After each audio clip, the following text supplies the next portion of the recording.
उनके जाने का दुख तुम्हें मुझसे ज्यादा नहीं हो सकता। दुख का अंदाजा लगाने में भी कंपटीशन। मैं अपना रास्ता। आंटी की डेथ से एक दिन पहले अंकल डॉक्टर रुबीना के हॉस्पिटल गए थे। सारी बहस में अंकल ने कुछ ऐसी बातें कर दी जो आंटी बर्दाश्त न कर पाई।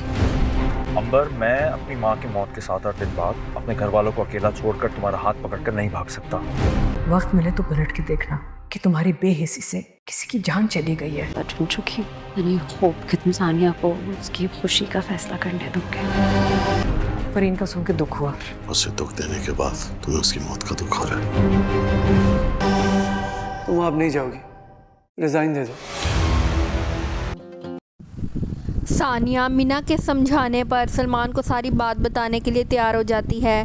वो बड़ी आराम से उसे सारी बात समझाती है कि आंटी अपनी डेथ से पहले डॉक्टर रुबीना के हॉस्पिटल आई थी। वहाँ पर अंकल और डॉक्टर रुबीना के दरमियान कुछ पुराने मामलात पे बातें हो रही थी।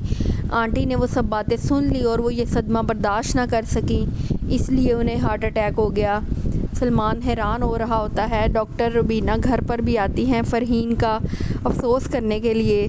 तो डॉक्टर शाहनवाज़ उससे कहते हैं कि तुम्हारी वजह से वो इस दुनिया से चली गई। तो डॉक्टर रुबीना कहती है कभी तो अपना कसूर मान लिया करो, तुम हो जिसने उसे इस कदर दुख दिए।